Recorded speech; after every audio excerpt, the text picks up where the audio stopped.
देखिए, इस मामले में हाई कोर्ट में हमने पक्ष रखा था कि जितने भी अभ्यर्थी हैं, जितने भी कैंडिडेट हैं, जिन्होंने जो टेट उत्तीर्ण नहीं है, झारखंड टेट एग्जामिनेशन जो कि लास्ट 2016 में लिया गया था, उसके बाद 9 साल हो गए थे, उसके बाद कोई एग्जामिनेशन नहीं लिया गया था, तो इसी से अग्रीव्ड होके वो हाई कोर्ट के पास आए थे और उन्होंने कहा था कि चूंकि ये नहीं लिया जा रहा है, उस वजह से कई सारी दिक्कतें आ रही हैं। 10 साल का टाइम हो गया है, कई लोग जो है एज बार हो जा रहे हैं, तो उस वजह से, और अब सुप्रीम कोर्ट ने बोल दिया कि सीटेट वालों को मान्यता नहीं दी जाएगी झारखंड में, तो इन लोगों को बहुत सारी दिक्कतें आ रही थी, तो उन्होंने हाई कोर्ट में बोला, अपना पक्ष रखा। तो हाई कोर्ट ने इस पूरे मुद्दे पे बहुत ही गंभीरता से ये निर्देश दिया है कि सरकार को अब जेटेट की जो परीक्षा है झारखंड में करा लेनी चाहिए, और उसके लिए एक अंतिम तिथि तय की गई है, जो कि दोनों का पक्ष सुनने के बाद, सरकार की तरफ से सचिव जी आज थे यहाँ से, उनके भी बातें सुनने के बाद 31 मार्च 2026 तक उन्होंने निर्देश दिया है कि झारखंड में जेटेट की परीक्षा को करवा लिया जाए। इसके अलावा साथ में 2 और निर्देश दिए गए हैं। पहला निर्देश ये दिया गया है कि जब तक जेटेट एग्जामिनेशन नहीं ली जाएगी, तब तक कोई भी ऐसा नया विज्ञापन जिस टीचर बहाली को लेके जिसमें टेट पास करना अनिवार्य होगा, वैसे कोई भी विज्ञापन को प्रकाशित नहीं किया जाएगा। और तीसरा डायरेक्शन ये दिया गया था कि जो अभी सहायक आचार्य की जितनी नियुक्तियां हो रही हैं, जो कि 2023 के विज्ञापन से संबंधित है, उसमें जो बची हुई सीट है,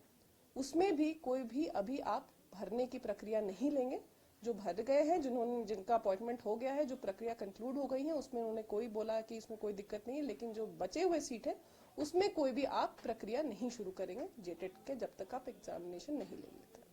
लेते। कोर्ट ने जब पूरे मुद्दे पे सुनवाई की, कल भी ये केस काफी देर तक चला, आज भी ये केस काफी देर तक चला, उसमें कोर्ट ने 2-3 सारी चीजों को बड़ी गंभीरता से लिया, ये कहते हुए कि अगर आपने सिर्फ 2016 में टेट एग्जामिनेशन कंडक्ट किया है और 2016 के बाद आपने जितने भी विज्ञापन किए हैं, तो आप सिर्फ उन्हीं लोगों को बार बार मौका दे रहे हैं जो 2016 के टेट पास हैं, और जो उन पुराने विज्ञापन में जो पास नहीं कर पाए या जो नहीं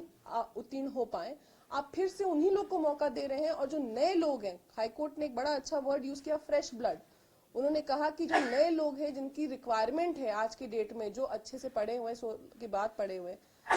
जस्ट की टेट नहीं हो रहा है, तो आप उन्हीं लोग को बार बार मौका दे रहे हैं, और जो नए लोग, नए बच्चे जो भी टेट पास करके हैं, उनको आप मौका नहीं दे रहे हैं। तो इस पर भी कोर्ट ने कहा कि ये बहुत गलत तरीका है, ये बच्चे कहाँ जाएंगे 2016 के बाद। दूसरा, उन्होंने ये, कोर्ट ने अपना एक बहुत स्ट्रांग ओपिनियन दिया कि आप इस तरीके से कोर्ट में केसेस को मल्टीप्लाई कर रहे हैं, क्योंकि कल को अगर आप फिर से आप लेंगे एग्जामिनेशन, तो सब बच्चों की मांग होगी कि आप एज रिलैक्स करिए। आप बिना एज रिलैक्सेशन किए हुए, तो ये 10 साल का जो इतना बड़ा गैप है, ये वाले बच्चे कहाँ जाएंगे। तो ये सारी बातों को देख के बहुत गंभीरता से कोर्ट ने इस चीज को लिया है और बोला कि आप इस तरीके से आप इन लोग के साथ, जो एजुकेशन सिस्टम है झारखंड का, उसके साथ खिलवाड़ नहीं कर सकते हैं। जो भी नए रूल्स बनाने हैं, आप उसको यथाशीघ्र बनाइए। आपको जितने भी ऑब्जेक्शंस इनवाइट करने करिए, उसमें कोर्ट ने कोई अपना कोई ओपिनियन नहीं दिया, वो सरकार का काम है, सरकार बेशक करे, लेकिन आप इस प्रक्रिया को जल्दी पूर्ण करिए, ताकि जितने भी एग्जामिनेशन और अब आपको रिक्रूटमेंट है, वो सब अब टेट पास होने के बाद ही की जाएगी।